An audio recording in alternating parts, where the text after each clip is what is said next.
Dito daw muna pansamantalang titira si Luna. Okay lang ba sa'yo? Tanong ng asawa kong si April. Napailing ako hindi dahil sa ayaw ko, kundi dahil sa palagay ko kasi ay hiwalay na naman sa kinakasama ang inaanak ng asawa ko. Napabuntong hininga na lamang ako at napatango. Baka naman kasi niloko na naman siya ng kinakasama niyahan. Tanging sagot ko bago ipinagpatuloy ang paglilinis sa tricycle. Tricycle ang ibinubuhay ko sa pamilya ko. 2 ang anak ko at parehong babae. May kanya-kanya ng pamilya kaya kami na lang ni April lang nasa bahay. Medyo kinabahan ako sa isiping muling titira si Luna dito sa bahay. Naaalala ko 3 years ago nang makituloy ito sa amin. Dahil naghiwalay sila ng kanyang unang asawa. Palagi itong kumakandong sa akin sa tuwing wala ang asawa ko. Dumadaan din ito sa harap ko na nakatapis lang ng tuwalya. Sobra din kung makadikit sa akin. Siyempre, agad na may nagre-react sa akin pag ginagawa niya yun. Hindi ko naman magawang sabihin sa asawa ko dahil siguradong magwawala yun sa galit. Kaya nga noong umalis siya kasi may nahanap na bagong lalaki, ay tuwang-tuwa talaga ako. Natatakot kasi ako na baka makagawa pa ako ng kasalanan sa asawa ko kung magtagal pa si Luna sa bahay namin.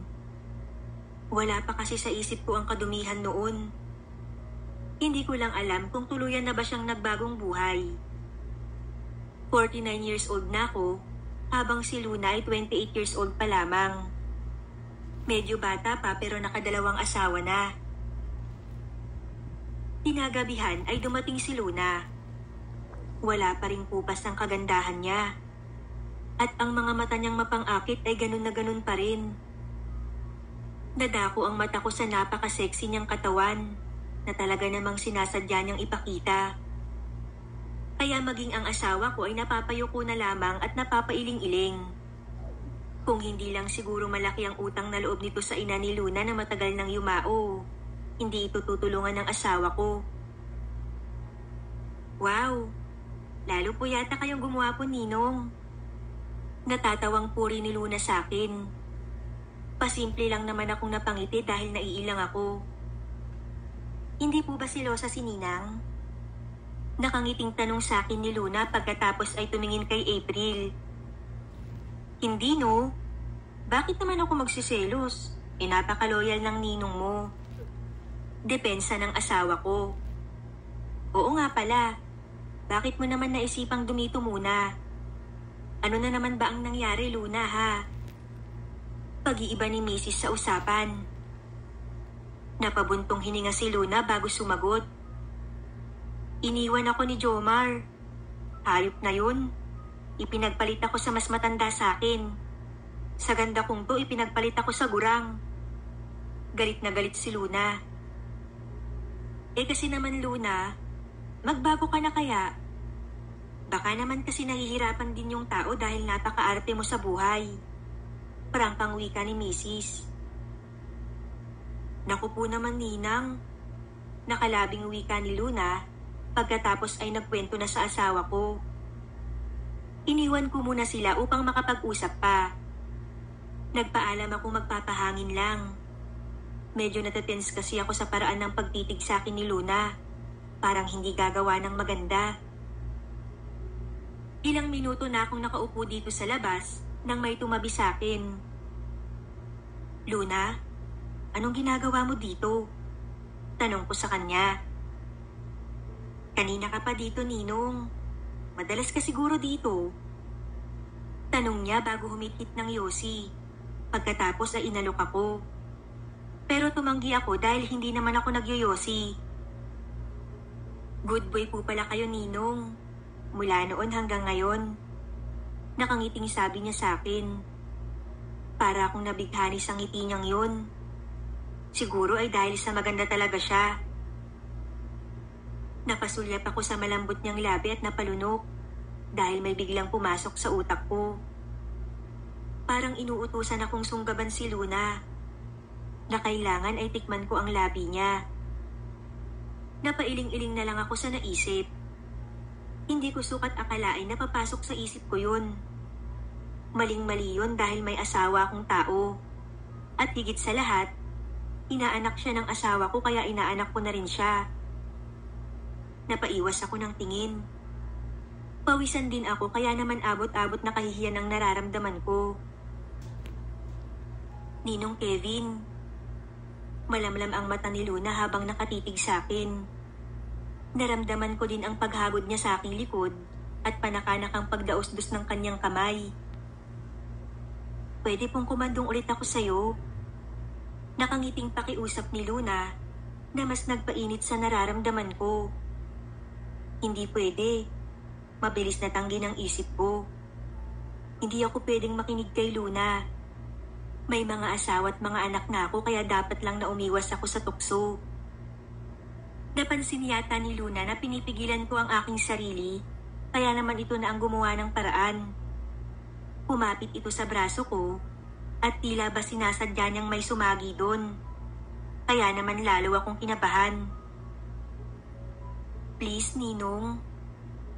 This time pwede bang may mangyari na? Bulong nito sa akin. Biglang nagtayuan ang balahibo ko sa ginawa ni Luna. Luna, tumigil ka nga. Ayokong magulo ang pamilya ko. Maling-mali ang gusto mong mangyari. Hindi mo ba naiisip ang ninang mo? Agad akong tumayo at iniwan si Luna. Hindi ko siya nilingon hanggang sa makapasok ako sa bahay.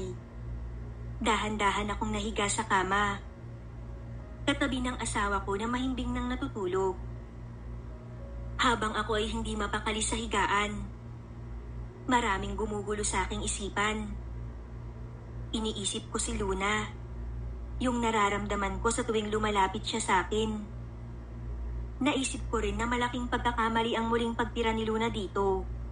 Pero sa kabila nun, may kung anong pagkasabik akong nararamdaman. Para na akong mababaliw dahil napapailing-iling pa ako habang nakatingin sa kisame. Hanggang sa hindi ko na namalayan kung anong oras ako nakatulog. Kinabukasan, puyat ako kaya naman antok na antok ako sa pagdadrive ng tricycle. Kahit uminom ako ng kape ay hindi masyadong effective. Pero okay na rin, kaysa wala man lang panlaban ng antok. Nilalamon na ng pagkaelang aking isipan. Ang maganda at nakakaakit na katawan kasi ni Luna ang pumapasok sa isip niya buong magdamag. Oo, todo iwas ako sa tukso. Pero lalaki pa rin ako kaya hindi ko maiwasang isip-isipin si Luna. Good morning, Ninong kong Dax. Nakakalokong bati ni Luna. Napalingali nga ako dahil baka nasa paligid lang si Mrs. Luna, ano ka ba? Magsasalita pa lang sana ako nang muli itong nagsalita. Alam mo, Ninong, wala si Ninang April dito. Dinalaw yung mga anak mo kaya solong-solo mo ko. Kahit saang sulok mo ko iposisyon, pwedeng-pwede. Magiging maligaya tayo ngayong araw. Mamayang gabi pa kasi ang uwi ni Ninang April. Wika ni Luna sabay basa nito sa labi. Napapikit ako sa narinig ko. Hindi ko akalain na sa ganitong oras, ayun ang nasa isip niya. Ayoko, Luna. Tigilan mo ko, please lang. Pagtanggi ko sa kanya. Kukuha sana ako ng plato pero nagulat ako nang yakapin ako ni Luna. Tumigil ka na, Luna, hanggat nasa tamang pag-iisip pa ako. Nahihirapan kong saway. Gusto ko nga po yun, Ninong. Yung mawala kayo sa katinuan. Tapos gawin nyo lang kung ano ang gusto nyo. Sige na po, Ninong Kevin. Nagmamakaawang wika nito. Grabe ang babaeng to. Talagang inuubos ang pasensya ko. Nang hindi ako sumagot, ay nagsimula itong gumalaw. Para siyang nagsasayaw pero mas alam niya kung ano ang ginagawa ng inaanak. Tila ba dinadala niya ako at tinatakam. Ano, Ninong? Nata-turn on ka na ba? Nangaakit ang boses na tanong nito. Hindi ako sumagot dahil ayokong aminin sa kanya dahil lalo lang lalakas ang loob niya. Ninong, huwag mo na kasing pigilan. Pagmamakaawa ni Luna. Dahil sa mga ginagawa at sinasabi ni Luna, sa pagmamakaawa nito na para bang mawawala siya sa sarili kung hindi ko siya pagbibigyan, ay tuluyan na akong bumigay. Walang sabi-sabi ko siyang binuhat at pinaupo sa mesa. Doon ay nakita ko ang pagkasabik ni Luna. Hindi nagtagal ay nag-enjoy na ako. Siyang-siya ako na marinig ang kanyang malambing na boses na hindi na alam kung ano ang bibigkasin. Tila ba musika yun sa aking pandinig. Hanggang sa namalayan ko na nga lang na nasa sofa na pala kami. Patuloy sa pagsasayaw habang may sariling mundo. Walang pakialam sa paligid. Matapos ang una ay nasundan pa yun ng isa. At isa pa ulit bago makauwi ang aking asawa. Han, kakain na.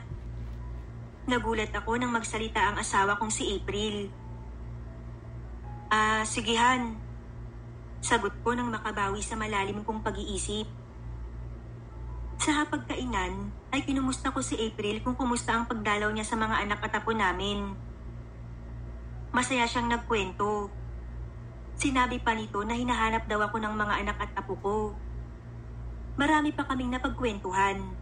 Hanggang sa matapos kaming kumain ay hindi sumalo sa amin si Luna. Nasa kwarto pa ito at nagdahilan na busog pa.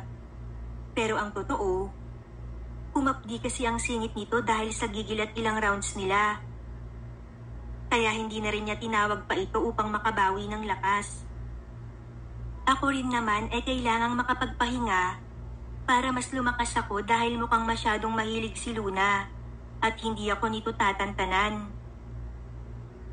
Simula nun ay puro ingay namin ni Luna ang maririnig sa bahay. Minsan sa salas, minsan sa kusina, at madalas sa kwarto ng babae. Tinataon namin yung pag-alam kung aalis ang asawa ko. Ako naman ay sakalang umaalis ng bahay pag walang planong lumabas ng bahay ang asawa ko. Kaya eto, dahil wala ang asawa ko, nasa silid kami ni Luna at walang sawang gumagawa ng milagro. At nang matapos ay nagpahinga lang ako saglit dahil mamamasada pa ako. Mamaya ulit Ninong. Malambing na bulong ni Luna bago ako lumabas sa kanyang kwarto. Tila wala itong kasawaan. Dumiretso na akong maligo upang makapagsimulang makapamasada. Paniguradong hapon na ako makakauwi nito at paniguradong pagod na pagod ako. Ngunit nawawala ang pagod ko sa tuwing makikita ko si Luna. Isang umaga habang nagkakape ako, ay bigla akong may narinig na nagsisigawan sa labas. Ano yun, Han? Tanong ko sa asawa ko na kanina pa pala nasa labas. Si Pare Larry pinapalayas ng asawa niya. Nahuli daw gumagawa ng milagro kasama ng hipag. Kwento sa akin ni April. Muntik ko nang maibuga ang iniinom kong kape dahil sa narinig. Oh Han, okay ka lang? Tanong sa akin ni Mrs. Napahinto ako sa pag-ubo at inayos ko ang aking sarili. Oo Han, okay na ako. Maya-maya pa ay tumingin ako sa labas. Nakita ko si Larry na pinupulot ang mga gamit na hinagis ng asawa. Panay pa rin ang sigaw ng babae sa lalaki. Habang tinititigan ko si Larry, hindi ko maiwasang makaramdam ng takot. May posibilidad kasi na mangyari sa akin yun dahil sa ginagawa namin ni Luna. Oh Han, hindi ka na nakapagsalita dyan. Nagtatakang tanong sa akin ni April. Ha? Wala sa sarili kong wika. Sabi ko, wag na wag mong gagawin sa amin ng mga anak mo yun. Ayokong masira ang pamilya natin. Sabi ni April. Oo naman Han. Wika ko sabay ngiti. Pagkatapos ay napatingin kay Luna na malagkit ang tingin sa akin. Hindi tuloy ako mapakali lalo na nang lumapit si Luna sa amin ni April. Ano pong nangyayari Ninang at parang may nagkakagulo? Tanong ni Luna kay April. Napapitlag ako nang haplusin ni Luna ang braso ko. Mabuti na lang at nakatalikod si April sa amin. Si Pare Larry. Nahuli ng asawa na nakapatong sa hipag niya. Ayan, pinalayas. Kwento naman ni April. Naku, ganun ba, Ninang? Kawawa naman si Kuya Larry. Biglang nalukot ang mukha ni April nang marinig ang sinabi ni Luna. Anong kawawa? Dapat lang sa kanya yan. Sabi ko nga dyan sa ninong mo, wag na wag gagayahin si Larry. Kung ayaw niyang palayasin ko rin siya. Matapang na kwento ni April kay Luna. Nako, si Ninong pa. Hindi kanya lolokohin, Ninang. Good boy kaya si Ninong. Nakangising wika ni Luna sa akin. Pagkatapos ay nakatalikod itong dumaan sa harap ko. Alam kong sinasadya nitong ibunggo ang katawan sa akin. Kaya bumunggo ang harapan ni Luna sa ibabang katawan ko. Mabuti na lang at nakalayo na ako nang lumingon si April. Dapat lang, no? Kaya ikaw, maghanap ka ng asawa na matino, katulad ng ninong mo. Payo ni April sa inaanak na si Luna. Napalunok ako sa narinig. Bigla tuloy akong nagilty. Napakalaki ng tiwala sa akin ni April. Tapos heto at harap-harapan namin siyang ginagago. Sana nga po makahanap ako ng katulad ni Ninong. Sagot naman ni Luna. Hindi ko na hinintay magsalita ang asawa ko at mabilis na akong pumasok ng bahay. Hindi ko na kayang tignan si April na nakikipag-usap kay Luna. Maya-maya pa'y umalis na ako para mamasada. Naabutan ko pa ang dalawa na patuloy pa rin sa pag-uusap. Nakita ko pa ang pagpindat sa akin ni Luna pero hindi ko na lang pinansin. Pag-uwi ko ay hindi ko nakita si Luna. Dumiretso na lang ako sa kwarto at doon ay nag-isip-isip. Doon ay napagpasyahan ko na itigil na ang kakaibang ugnayan namin ni Luna. Unang-una, mali yun at napakaduming gawain. Pangalawa, bigla akong nagilty at naawa sa asawa ko. Ayoko ring mamuhi sa akin ng mga anak ko. Ayaw ko silang saktan kaya magbabago na ako.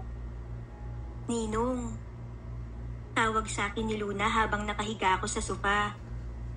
Amoy alak ito kaya naman agad akong napabangon. Hinila ko si Luna sa kusina dahil baka biglang lumabas sa kwarto namin si Mrs. at makita kami ni Luna. Luna, tama na. Pakiusap ko sa kanya. Ngunit tila babingi ito at hindi pinansin ang pakiusap ko. Hindi ito magkanda o gaga at hindi malaman kung ano ang uunahing gawin. Ano ka ba, Ninong? Naumpisahan na natin. Ngayon pa ba tayo hihinto? Napansin kong mas wild si Luna. Dahil siguro sa tama ng alak. Marupok ako sa tukso kaya nabaliwala ang pangako ko sa sarili. At kahit anong pagpipigil ko ay bumigay pa rin ako. Lumipas ang 1 linggo at paulit-ulit lamang na ganun ang nangyayari. Si Luna at ako ay patuloy sa aming relasyong pangkama. Habang ang asawa ko ay busy sa lahat ng bagay, kaya walang kaalam-alam sa nangyayari. Kahit paminsan ay nakokonsensya na ako at nakikiusap sa babae na itigil na ang ginagawa namin, ay hindi niya ito pinapansin. Ipinipilit at ipinagduduldulan pa rin niya ang kanyang sarili sa akin. Minsan, hindi niya maiwasang isipin kung umiibig na si Luna sa kanya. Sa kanya na asawa ng ninang niya at dapat ay nirerespeto niya. Napaisip tuloy ako kung bakit nagkaganon si Luna. Ninong, dun po tayo sa kwarto mamaya. Bulong niya na ikinailang ko. Nakasuot kasi ito ng sobrang ikling shorts at naka-sleeveless na labas ang cleavage. Napalingali nga ako dahil baka makita kami ni April. Umayos ka nga, Luna. Saway ko sa babae. Pero hindi niya ako pinansin at tumabi pa ito sa akin. Luna, tama na. Seryosong pakiusap ko. Nakukonsensya na ako. Ayokong masaktan ng ninang mo. Paliwanag ko sa kanya. Ha? Hindi naman masasaktan si ninang kung hindi niya malalaman. Sagot pa sa akin ni Luna. Ayoko na talaga kaya please lang. Maghanap ka na lang ng iba. Bata ka pa. Marami ka pang mahanap na lalaki dyan. Madiing sagot ko. Ayoko sa iba, Ninong. Ikaw ang gusto ko. Mahal na mahal kita. Napangiwi ako sa sinabi ni Luna. Nagkakamali ka lang, Luna. Hindi pagmamahal yung nararamdaman mo sa akin, kundi init lang ng katawan. Naibibigay ko lang ang pangangailangan mo kaya mo nasasabi yan. Madiin kong sagot bago akmang tatalikod nang yakapin niya ako. Luna, ano ba? Mahina lang ang boses ko dahil baka marinig at mahuli kami ni April. Nasa kusina ito at nagluluto habang kami ay nasa sala naman. Mabilis akong lumayo bago ito sinamaan ng tingin. Hindi pagmamahal yung nararamdaman mo kundi katilang. May sakit ka na nga siguro. Kasi kung saan ka abutin ng kate gusto mong kinakamot agad. So, ginusto mo naman, di ba? At alam ko na gusto mo pa rin na gawin natin to. Mapang-akit niyang sagot. Pinigilan ko na lang ang sarili kong madala. Hindi, Luna. Lalo na at wala kang pinipiling oras at lugar. Sa ginagawa mo ay mahuhuli tayo. Kaya ayoko na. Ayokong itakwil ako ng asawa at mga anak ko. Diretsahang sagot ko. Oh, andito na pala kayo. Luto na ang ulam. Halina kayo't kakain na. Aya ni April nang madatnan kami sa sala. Sigihan. Maikling wika ko saka pumunta sa kusina. Hindi ko na nilingon si Luna. Susunod na lang po ako, Ninang. Narinig ko na lang nasabi niya. Mabilis akong kumain kaya tapos na ako nang dumating si Luna. Tapos ka na agad, Han? Tanong sa akin ni April. Oo, Han. Sige at magpapahangin muna ako sa labas. Paalam ko saka ako lumabas. Hindi naman tumitingin sa akin si Luna. Inagabihan, nakahiga na kami ni April at matutulog na. Kanina ka pa nakatitig sa akin, Han. May problema ka ba? Nag-aalalang tanong sa akin ng asawa ko. Agad naman akong umiling. Bakit parang mabigat ang dinadala mo? Pwede mo namang ikwento sa akin. Gustong gusto kong sabihin sa asawa ko. Kasi sawa na akong itago kay April lahat ng kabalbalan namin ni Luna. Ngunit gusto ko mang umamin pero alam kong hindi pwede. Mahal na mahal kita. Kayo ng mga anak mo. Tanging nasabi ko kay April. Sana kahit anong pagsubok ang dumating sa pamilya natin, wag mo kong iiwan. Kevin, ano bang problema? Nag-aalala na ako sa mga sinasabi mo. Wala lang to. Mapait akong ngumiti. Iniisip ko lang kung may kasalanan akong magawa. Malaking kasalanan. Yung tipong kasumpa-sumpa. Sa tingin mo, mapapatawad mo pa ba ako? Kung nagsisisi ka naman, bakit hindi? Kevin, ano ba talaga yun? Sabihin mo na kasi sa akin. Medyo gumaan ng loob ko sa sagot ni April. Pero alam ko na nasasabi niya lang yun dahil wala siyang alam sa mga pinaggagawa ko. May tinatago ka ba sa akin, Kevin? Maya-maya ay tanong ni April. Nakita ko ang takot sa mukha niya. Walahan, ano ka ba? Natanong ko lang kasi biglang pumasok sa isip ko. Wag mo nang isipin yun, mai-stress ka lang. Napatango siya at niyakap na lamang ako. Kinaumagahan ay maganda ang gising ko. Nararamdaman ko kasing ito na ang simula ng pagbabagong buhay ko. Napasulyap ako kay Luna na halatang bad mood. Hindi kami nagpapansinan kaya panatag ang aking loob. Hanggang sa makaalis ako ng bahay at makauwi kinahapunan, ay hindi kami nagkikibuan ni Luna. Masaya kaming nagkukwentuhan ng asawa ko sa hapagkainan, habang si Luna ay seryoso lang at walang kibo.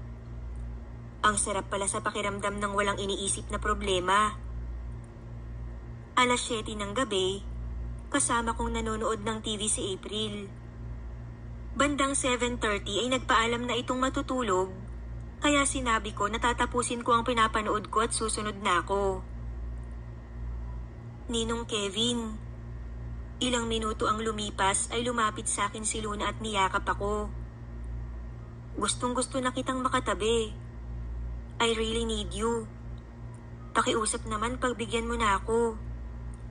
Nanginginig na wika ni Luna. Luna, hindi ka ba marunong umintindi? Ayoko na nga. Sa iba mo nalang ibaling yung nararamdaman mo. Lumayo ako sa kanya. Hindi na ito kumibo at masama ang loob na pumasok ng kwarto. Hinintay niya itong makapasok bago ilak ang pinto. Pero mag-aalas 9 na ay hindi pa rin ito umuuwi.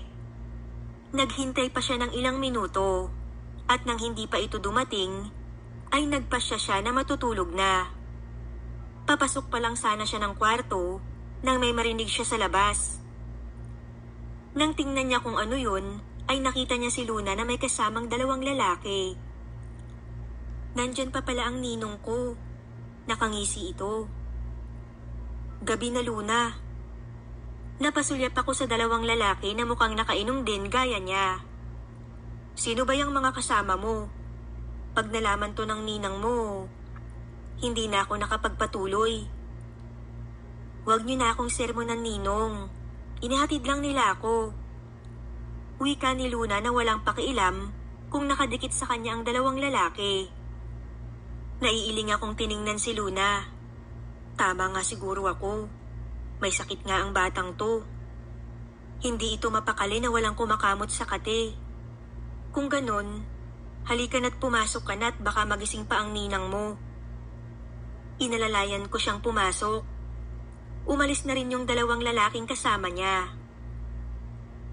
Alam mo, ninong, kahit dalawa pa silang kasama ko kanina, walang-wala sila sa'yo. Iba kasi yung sa'yo eh. Hinahanap-hanap ko. Pero no choice ako kasi kailangan ko na talaga sila. Kahit pa ulit-ulit kong ipagamit sa kanila yung katawan ko, hindi mawala-wala yung pangangailangan ko sa'yo. Nakangising wika ni Luna. Hindi siya makapaniwala. Ibig sabihin pinagtulungan pala siya ng dalawang lalaki kanina. Pero kaya ko pa po, Ninong Kevin. Tara sa kwarto ko. Nakangising wika ni Luna, pero hindi ko siya pinansin. Nang mailak ko ang pinto, ay iniwan ko na siya sa sala at pumasok na sa kwarto namin ni April. Kinabukasan, nagising ako sa isang ingay. Luna naman, pinapatuloy na nga kita sa bahay ko. Huwag mo naman sanang sagarin ang pasensya ko. Huwag naman sanang pati dito dinadala mo ang kakatihan mo. Hindi ka ba nahihiya? Pinag-uusapan ka na dito, pati kami nadadamay. Umagang-umaga, rinig kong sigaw ni April. Mabuti sana kung hindi tsismosa ang mga kapitbahay natin. Kaso lang mahilig din silang mga ilam sa buhay ng iba. Kaya sana naman ayusin mo yung ginagawa mo. Kung hindi mapipilitan akong paalisin ka. Dahil baka pati ang ninong mo patulan mo. Galit na galit si April. Napangisi si Luna bago sumulyap sa akin. Napaiwas ako ng tingin bago sinaway si April. Tama na yan, Han. Pag-usapan nyo na lang ng maayos. Nakakaasar kasi, Han. Usap-usapan na pinagtulungan niya ng dalawang lalaki kagabi. Alam kong alam mo, tapos hindi mo man lang sinabi sa akin. Kung gusto niyang lumandi, wag naman dito sa pamamahay ko. Grabe ka naman, Ninang. Malandi na kung malandi. Sige lang. Sige lang, husgahan niyo lang ako. Kampante pa si Luna na mas kinainis ni April. Palibhasa, hindi niyo po naranasang galawin sa murang edad. At ang sama, hindi ako pinaniwalaan ni Mama nang sabihin ko ang ginagawa sa akin ng kinakasama niya. Ngayon ko naiintindihan kung bakit nagkaganon si Luna. Kita ko ang gulat sa mata ni April at ang pagluha nito. Pero hindi naman dahilan yun para masirain mo ang buhay mo. Huwag kang magalit sa ina mo. Kilala ko siya. Hindi niya gustong mangyari sa'yo yun. Pagtatanggol ng asawa ko sa kaibigan niya. Ano pa bang sisirain? Sirang-sira na ako. Hinahanap-hanap na to ng katawan ko. Tsaka nasasabi mo lang yan dahil kaibigan mo si Mama. Mas mahal niya yung kinakasama niya kaysa sa akin. Na kahit bago siya mawala, hindi pa rin niya ako pinaniwalaan. Huwag mong sabihin yan. Mahal ka ng mama mo. Kaya ka nga niya ibinilin sa akin eh. Mariin akong napapikit. Tama na yan, Han. Saway ko bago napasulyap kay Luna. Mag-usap na lang kayo ng maayos, please. Pakiusap ko sa kanila. Mukhang nahimasmasan naman si Mrs. dahil naging mahinahon itong magsalita. Naging maayos naman sila matapos makapag-usap. Doon ay nakaluwag na ako ng paghinga at nabawasan ang pag-aalala ko.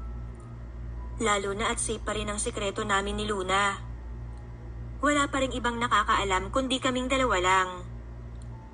Ngunit ilang oras pa lamang ang nakakalipas matapos nilang maging maayos ni April. Nakita ko si Luna na nag-aayos ng kanyang mga damit. Luna, tawag ko sa kanya pero hindi ito sumagot. Anong ginagawa mo? Tanong ko sa kanya. Aalis na ako. Tipid niyang sagot. Pero wala namang nagpapaalis sa'yo. Akala ko ba maayos na kayo ng ninang mo? Tanong ko sa kanya. Oo nga, Ninong. Pero hanggat nandito ako, hindi po kayo matatahimik. Hindi ko kayang pigilan ang sarili ko. Hinahanap-hanap na po kayo ng katawan ko. Nakokonsensya na rin ako sa ginagawa ko kay Ninang. Pero alam kong hindi na mawawala ang kati na to. Ngayon, gusto ko pong humingi ng tawad sa kapangahasang ginawa ko. Gusto kong maayos pa natin to at mangyayari lang yun kung lalayo na ako. Kahit palabag sa kalooban ko ang umalis at lumayo sa'yo, Ninong, gagawin ko. Sana maging masaya kayo ni Ninang. At kung malaman man niya, sana wag itong maging dahilan para maghiwalay kayong dalawa. Ngunit sana ay manatili na lang itong lihim nating dalawa. Maraming salamat, Ninong. Wala na akong nagawa. Umalis na si Luna. Natupad ang sinabi niyang lalayo siya, kaya naman nabunutan na ako ng tinik sa lalamunan. Pero ang konsensyang habang buhay naming dadalhing dalawa ay hindi na mawawala.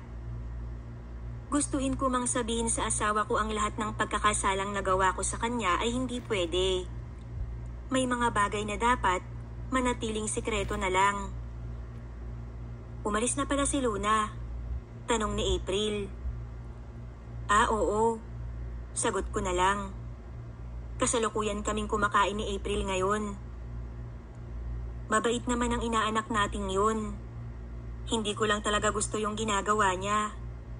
Naiiling na sabi ni April. Palagay ko'y kapag nakapag-isip-isip naman yun ay babalik rin siya. Sana magbagong buhay na siya. Napatango ako sa sinabi ng asawa ko. Ilang buwan ang nakalipas simula nung umalis si Luna ay naging mabuting asawa ko kay April. At pinagsisihan ng mga kasalanang hindi ko talaga kayang aminin. Bumawi ako sa lahat ng kasalanang nagawa ko sa kanya. Nahiling ko ay habang buhay na lang maging lihim.